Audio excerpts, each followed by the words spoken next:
আসসালামু আলাইকুম। আমাদের পেশেন্ট অনিক, এই যে এটা 10 বছর বয়স। তো ওর গত 1.5 বছর ধরে মাথা ব্যথা। কোন জায়গাগুলোতে ব্যথা করে একটু দেখাও। হ্যাঁ, দুই সাইডেই নাকি আছে? দুই সাইডে। আচ্ছা, তো এটা খুব তীব্র ব্যথা হয় না? ব্যথাটা কি ধরনের?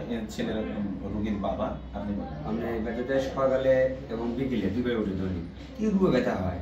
ব্যথা যদি অস্থির হয়ে যায়, উনি বিষ খাবার যায়, ফাঁসি দিবে যায়, দৌড়ি করে এই 1-1.5 ঘন্টা বিষ খাবার যায় মানে ওর নিজে নিজে বলে আমাকে মারি ফেলো, মানে নিজে ফাঁসি দেওয়ার জন্য দৌড়ি নিয়ে ঘরের মধ্যে যায়, ফাঁসি দেয়, 50 টাকা হাত কেনায় ওষুধ দোকানে যায়, বিষ খাওয়ার জন্য যায়, 5 দৌড়ে নিয়ে এসে পানি টেনে ধরে একটু আধা ঘন্টা পরে একটু থামে, তারপর শান্ত হয়। তারপর শান্ত হয়ে সেদিকে ব্যথা উঠবে না। আচ্ছা, তো কি করলে ব্যথাটা থামে?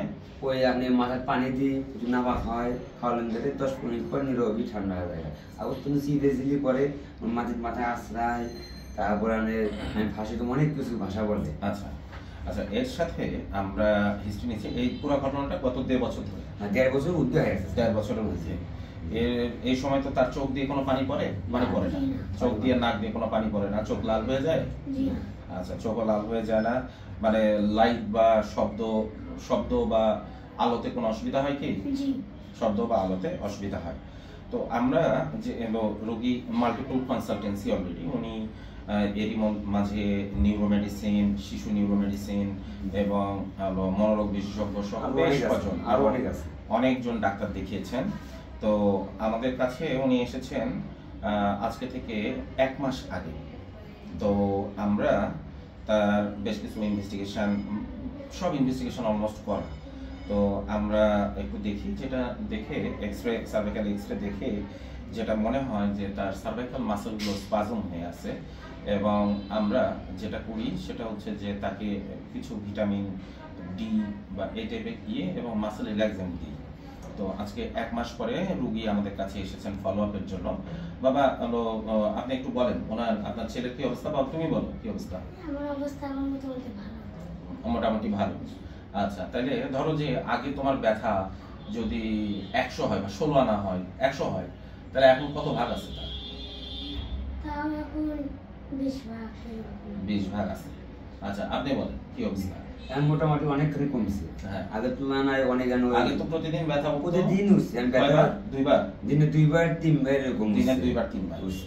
এখন কি অবস্থা? আমার দিনে ব্যথা উঠেই নেই। আচ্ছা, মানে হালকা ব্যথা, এই যে ঘোরালে একটু ব্যথা হয়, ঘোরালে একটু ব্যথা হয়। আমরা যেটা দেখলাম সেটা হচ্ছে যে ওর সার্ভাইকাল মাসলগুলো যথেষ্ট পরিমাণ মানে যেটা খুবই টট ব্যান্ডের মতো ছিল, এখনো সামান্য আছে। আমরা মাসল রিল্যাক্সেন্ট দিয়েছি, এই যে এখনো দেখাচ্ছি, এই যে এই জায়গাতে চাপ দিলেই সে ব্যথা পায়। এবং আমাদের প্ল্যান ছিল প্রয়োজন বোধে আমরা ইন্টারভেনশন করব, ফ্যাসেট জয়েন্ট বা এগুলোতে ব্লক দিব। তো আমাদের ওষুধেই খুব সুন্দর রেসপন্স করেছে। এখানে শুধুমাত্র একটু মাসল রিল্যাক্সেন্ট এবং একটু ভিটামিন ডি ঘাটতি, একটা আমাদের ছোট বাচ্চা কাচ্চা এরা আসলে এর অভাবে এভাবে অনেক সময় একটা লম্বা সময় ধরে ভুগতে থাকে এবং বিভিন্ন জায়গায় দেখিয়ে মানে আসলে সঠিক মানে উপকার না পেয়ে কষ্টের চোটে ওই যে বাচ্চা যেরকম আত্মহত্যা করতে যাচ্ছে, এরকম একটা ছোট বাচ্চা, এটা কত বড় একটা অনেকবার গেছে স্যার। হ্যাঁ, অনেকবার। তো আমরা যেটা বলছি যে শুধু ওষুধে এটা যদিও খুব সুন্দর রেসপন্স হয়েছে, যদি এটাতে না হতো তাহলে আমরা যদি এখানে আমরা ইন্টারভেনশন, আমরা যেটা আল্ট্রাসাউন্ড গাইডেড ইন্টারভেনশন করি বা সিয়ান গাইডেড, এটাতে ম্যাজিকের মতো রেসপন্স। যদি যারা শুধু ওষুধে রেসপন্স করবে না, তো আলহামদুলিল্লাহ আমাদের এই বাচ্চা খুব সুন্দর রেসপন্স করেছে। এবং তীব্রতা যখন ব্যথা, এখন যদি ব্যথা ওঠে, এই ব্যথাটা আগের মানে তুলনায় কতটুকু হয়? খুব অল্প। আচ্ছা, আগের তুলনায় খুব অল্প। এবং এখন যদি ব্যথা ওঠে, এখন ব্যথা উঠলে কি মানে কি করা যায়? বিষ খাবারের কথা কয় না, ফাঁসি দিবে যায় না, এসে বলে আব্বু আমার ব্যথা হচ্ছে, একটু পানি দাও। আচ্ছা, পানি খাই, স্যালাইন পানি খাওয়ানো আবার ঠান্ডা হয়। আলহামদুলিল্লাহ। আশা করতেছি যে আমাদের রোগী এরকম একটা 10 বছরের বাচ্চার সামনে তার পুরো জীবনটা পড়ে আছে। আশা করতেছি যে আমি আজকে তাকে বেশ কিছু এক্সারসাইজ শিখিয়ে দিয়েছি, নেকের মাসল স্ট্রেংথেনিং, এবং আমরা ভিটামিনগুলো আমরা 2-2.5 মাসের জন্য দিয়ে দিয়েছি। এগুলো খাওয়ার পরে আমরা পরবর্তীতে আবার আপডেট জানাবো। আশা করতেছি সামনের দিনগুলোতে এরা মানে উনি মোটামুটি বাচ্চা সুস্থ স্বাভাবিক জীবনযাপন করে আমাদের মতোই সামনে বড় হয়ে উঠতে পারবে। সামনের দিনগুলোতে উজ্জ্বল ভবিষ্যৎ আশা করছি।